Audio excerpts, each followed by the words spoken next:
अखिल भारतीय विश्वकर्मा शिल्पकार महासभा का राष्ट्रीय महासचिव कालूराम जी लोहार, जो राजस्थान में विधानसभा के चुनाव के संदर्भ में मैं आपसे जानकारी और कुछ अपील करना चाहता हूं।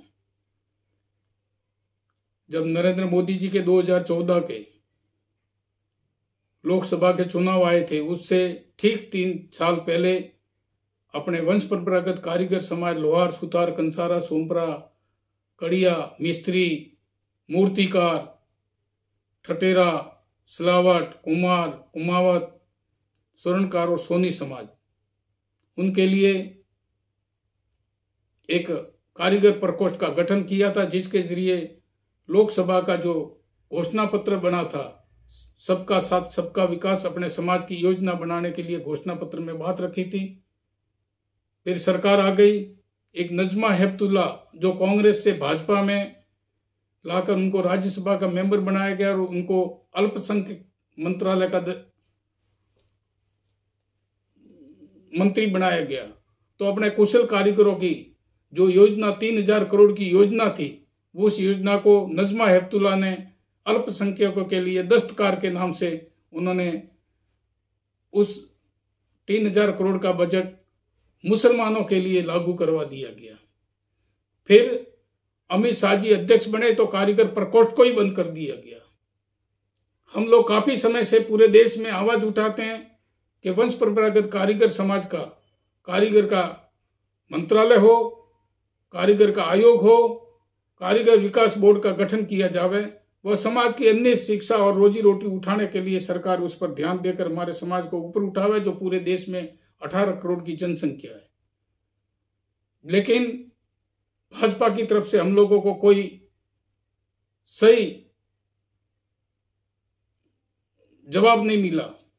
हम अन्य पार्टियों के सामने भी आवाज उठाते रहे, जो मैं खुद पूरे देश में 26 से 27 राज्यों का भ्रमण कर चुका हूं, हर संगठन से जुड़ा हुआ हूं।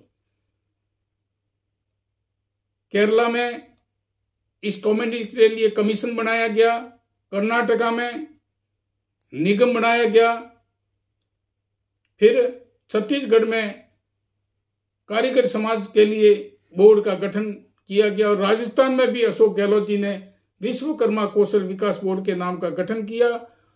ताम्र का कंसारा और स्वर्णकार समाज के लिए भी एक बोर्ड का गठन किया गया और माटी कला बोर्ड का गठन किया हुआ था। जब बीजेपी अपने साथ में अनदेखी कर रही है और कांग्रेस अपने समाज के लिए विकास और समाज को उठाने के लिए सत्ता में भागीदारी के लिए अपने समाज के बोर्डों का गठन किया। कांग्रेस सरकार ने राजस्थान में अपने कारीगर समाज के 4 से 5 बंदों को टिकट दी गई। जब वो जीतेंगे, विधानसभा में जाएंगे, अपने समाज की बात रखेंगे, जबकि भाजपा सरकार अपने समाज के साथ अनदेखी कर रही है। तो मैं आप लोगों को यह कहना चाहता हूं कि राजस्थान में अशोक जी की सरकार ने विश्वकर्मा कौशल विकास बोर्ड का जो गठन किया है, उन्होंने अपने समाज की तरफ ध्यान केंद्रित किया है। समाज को सत्ता में भागीदारी देने के लिए, अपने समाज को ऊपर उठाने के लिए उन लोगों ने विकास बोर्ड का गठन किया है। तो मैं आप सभी से हाथ जोड़कर क्रमबद्ध निवेदन करता हूं कि राजस्थान में अशोक गहलोत जी की सरकार को पुनः स्थापित करें, उनको समर्थन दें, उनको जिताएं, ताकि आने वाले पीरियड में अपने समाज के लिए सत्ता में भागीदारी, हजारों करोड़ का बोर्ड के गठन से हजारों करोड़ का बजट आएगा, अपनी समाज सामाजिक, आर्थिक, शैक्षणिक और राजनीतिक दृष्टि से समृद्ध होगी, अपनी योजना बनेगी, समाज का विकास होगा। तो मैं आप लोगों के सामने इतनी अपील करना चाहता हूं कि भाजपा और कांग्रेस में काफी फर्क है। जब गुजरात में गई साल गत विधानसभा में चुनाव में भाजपा की पार्टी ने घोषणा पत्र में बात रखी थी कि हमारी सरकार गुजरात में आएगी तो हम विश्वकर्मा निगम का गठन करेंगे। आज साल पर हो गया, हम लोग बार बार उनके सामने अपनी बात रखते हैं, लाकि कोई ध्यान नहीं देते हैं। तो एक सरकार और पार्टियों की मैं बात करना चाहता हूं कि कांग्रेस पार्टी इस देश के आजाद से लगा के अभी तक छोटी छोटी जाति, गरीब लोगों के योजनाओं को क्रियान्वयन करती है, दबे हुए शोषित लोगों को ऊपर उठाने की योजना बनाती है।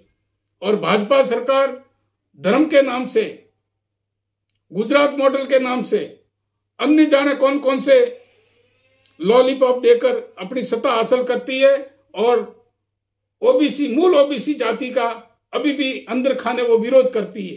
तो अशोक गहलोत जी अपने मूल ओबीसी समाज से हैं, वो अपने समाज के और ओबीसी समाज को ऊपर उठाने के लिए अपना पूरा ध्यान केंद्रित करते हैं। तो मैं आप लोगों से कर्मबद्ध निवेदन करता हूं कि राजस्थान में कांग्रेस सरकार को पुनः स्थापित करें, उनको समर्थन दें, अपनी समाज में राजनीतिक भागीदारी, समाज को ऊपर उठाने के लिए, उत्थान की योजना के लिए अशोक जी की सरकार को पुनः जितावें। यही मेरी आप लोगों को हाथ जोड़कर कर्मबद्ध निवेदन है। मैं कालूराम जी, राम राम साहब, धन्यवाद।